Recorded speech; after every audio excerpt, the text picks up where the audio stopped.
Paano guys i-wiring ito? Ito ay BMS battery management system ng LiPo4, so 20 series, 60 amperes, 60 volts. So pagka pagka 60 amperes, 60 volts ay yung amperes yung current capacity niya. Yung 60 volts yung ilang battery yung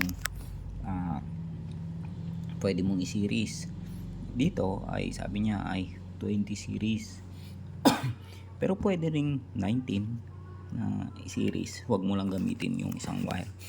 Ito yung mga pang balance na wire, no? So isasalpak mo lang dito. Yan.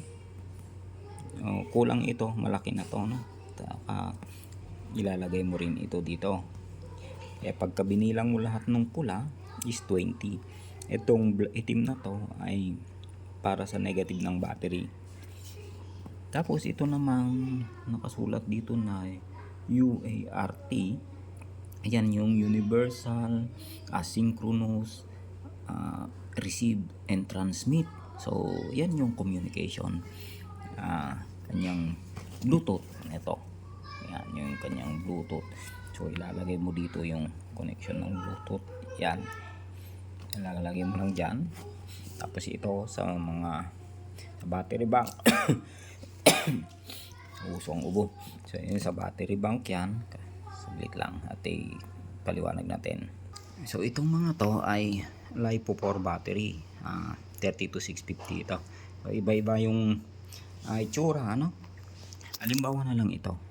So ito ay yung positive side niya, yung may ganyan itsura. Ito flat ay yung negative. So i-connect natin ganyan. Sige, pause muna. So ayan, naka-connect na. So kunin natin yung kanting pang balance na wire. Dito sa wire na to mayroong itim. May isang itim, ano? So yung negative, yung unang negative dito, yan, ilalagay natin dyan yung itim na galing dyan. Tapos yung katabi ng itim, yan yung battery 1. Ibig sabihin yung katabi ng itim, yun yung number 1. Ilalagay naman natin dito sa pagitan ng number 1 at saka number 2. So ilalagay natin dito. Tapos yung pangatlo na wire ay mula sa itim, pangatlo, so pangalawang pula yon, doon naman tayo sa 1, 2. So pangalawa dito naman sa positive ng pangalawa, ibig sabihin hanggang sa mapuno mo yung 20, kasi 20 series itong BMS na to. Pero pwede ring 19 ngang gamitin. Pero mas maganda kung ano yung sinasuggest na 20 series is i-20 mo. Ayun. Tapos yung communication niya may lagay lang. Hindi naman papasok yung sa iba, no? Hindi naman papasok dito sa iba. Yung mga ganito, salpak mo lang dyan. Kung dito hindi rin papasok, bilang yan. Tsaka dedicated talaga. Tapos naman ito is yung negative ng battery.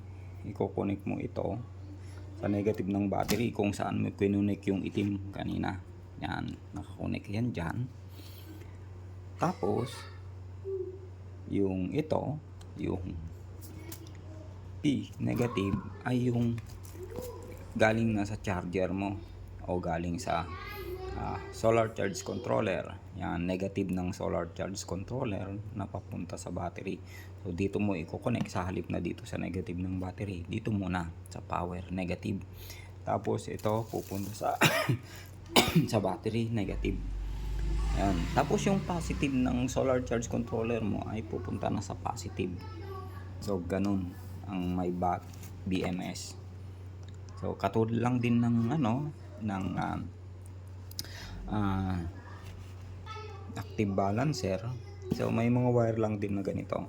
So may itim, palatandaan ng dito sa negative, ilalagay din dito kasama nito. So pangalawa dito ganun din ang connection, kaya lang yung active balancer is walang ganitong nakalagay, wala dito, para dito lang sa negative, battery 1, 2, 3 up to 20, ganun, depende kung ano yung requirement ng BMS. So yun,